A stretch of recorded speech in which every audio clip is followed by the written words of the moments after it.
రాష్ట్రాల కోసం ప్రజా జీవితాన్ని బలిపెడుతూ మీ కాళ్ళు కడిగే భ్రష్ట సామంతులు ఈ దేశంలో చాలా మంది ఉన్నారు. నన్ను ఆశ పెట్టే వ్యర్థ ప్రయత్నం మాని సంధి షరతులు చెప్పు. రామరాజ్, అడవిలో కట్టెలు కొట్టుకొనవచ్చును, సుంకమ చెల్లించవలెను. భూములు దున్నుకొనవచ్చును, శిస్తు కట్టవలెను. రామరాజ్, పంచాయతీ పాలన చేసుకొనవచ్చును. ప్రతి విషయానికి సర్కారు ఉద్యోగ అనుమతి తప్పనిసరి. అంటే మన్య ప్రజలు కలకాలం బానిసలుగా ఉండవాలి అంతేనా?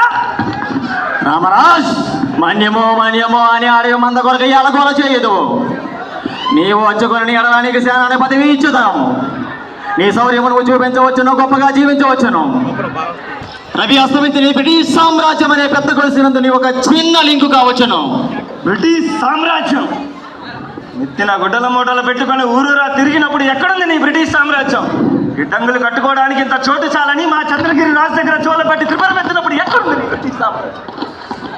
ఎక్కడుంది ఎక్కడుంది నీ బ్రిటిష్ సామ్రాజ్యం? శబాష్ రామరాజ్, శబాష్. నీవంటే వీరుడు ఈ బానిస దేశం మందు కాక నా దేశం మందు అయితే కల్లో కూడా అలా ఊహించవద్దు. ఇది నా మాతృభూమి. ఇక్కడ మట్టి పవిత్రం, నీరు పవిత్రం, గాలి పవిత్రం, నదులు కొండలు సమస్తం పవిత్రం. ఈ జన్మకే కాదు, ఏ జన్మలకైనా ఈ పుణ్య భూమిలోనే పడతాను. రామరాజ్, నీ దేశభక్తిని మెచ్చమంటాను. కానీ ప్రపంచంలోనే ఎదురులైన సైనిక శక్తి నా బ్రిటిష్ సైనిక శక్తి, దాన్ని నువ్వు ఎదిరింపజాలవు.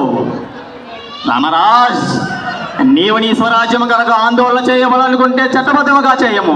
ఏదో ఒక రోజున చక్రవర్తి నీకు స్వరాజ్యం ఖచ్చితంగా బహుకరించను. స్వరాజ్యం ఒకరిస్తే పుచ్చుకునే బిచ్చం కాదు, పోరాడి గెలుచుకునే హక్కు. రక్త మాంసాలు పోరాడి దారిపోసే వరం. నీ చట్టం దాన్ని సాధించిన ఫాట్. అయినా నేను కోరేది సంపన్నులు మేధావులు అనుభవించే స్వరాజ్యం కాదు, అట్టడుగులో ఉన్న మనిషి కూడా స్వేచ్ఛావాయువులు పెంచగలిగే స్వరాజ్యం. ఎక్కడ ఒక మనిషి భయపడ్డో, ఎక్కడ ఒకరు తలెత్తుకొని తిరగలుగుతారో, ఎక్కడ ఒకరిని కష్టాన్ని ఎవరు దోచుకోరో, ఏది దేశాశ్రయాలకు అతీతమైన సంఘమో అలాంటి సంఘాన్ని, అలాంటి రామరాజ్యాన్ని నేను కోరుకుంటున్నాను. మీ చట్టం దాన్ని సాధించిన ఫాట్. రామరాజ్, ఆశకు లోకవు, చట్టానికి తలవకవు. నీ మొండితనముతో నా ఓర్పును పరీక్షింపచేయవు. అమూల్యమగు నీ ప్రాణము తీయ వరకు నన్ను బలవంతము చేయొచ్చు. రామరాజ్, నీవు ఆవేశం విడిచి ఆలోచన చేయము. ఆవేశం ఎండకు ఎండుతూ వానకు తడుస్తూ రయ్యంబాబులు శ్రమించిన ఒక్క అరపోటాన్ని అందానికి నొచ్చుకొని నిర్భాగ్యులు నా ప్రజలు. చాలని బట్టలు శరీరాన్ని కప్పలేకపోతే అవమాన భారంతో సిగ్గుపడుతూ తిరిగే నా చెల్లెళ్ళు. తల్లి పాలు లేక తాగడానికి కనీసం గెంజి కూడా లేక ఏడ్చి సమస్యలిపోయే పసిబిడ్డలు. వాళ్ళని చూసి ఆవేదన పడక నీతో మంతనాలు చేయనా రుతర్ఫాట్? ఈ దుష్టరాజ్యం నా జాతిని సర్వనాశనం చేసింది. ఆ కన్నీటి ప్రవాహాల్లో కరిగిన ఈ గుండె కరడి కట్టింది. నీ పాలనపై పగబట్టింది. నిన్ను అంతం చేసే వరకు, నీ సామ్రాజ్యం అంతం చేసే వరకు నిద్రపోదు. అప్పటిదాకా ఈ నిప్పుడేర్లే, ఈ రక్త వర్షాలే, ఈ జీవన మరణ పోరాటం.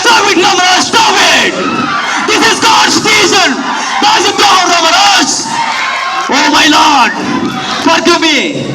If I am down here, noble soul, forgive me, my Lord. నువ్వు నన్ను చంపలేవు రుదర్ఫాట్. ఒక్క సీతారామరాజు చనిపోతే లక్షలాది సీతారామరాజులు ఉద్భవిస్తారు. వెల్లగిస్తారు.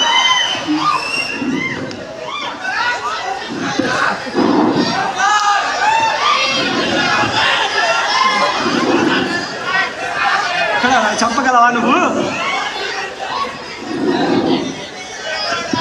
మట్టిలో మట్టినై, నీటిలో నీటినై, గాలిలో గాలినై నా ప్రజలు పాడుకునే జీవన రాగంగా స్వరంతో కాంక్షను సాధిస్తాను.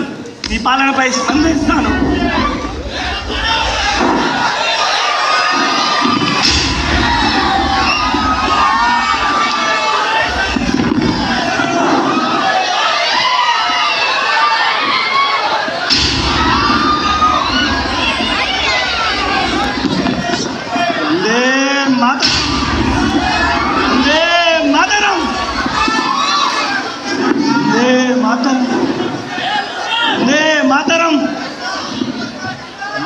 మాతరం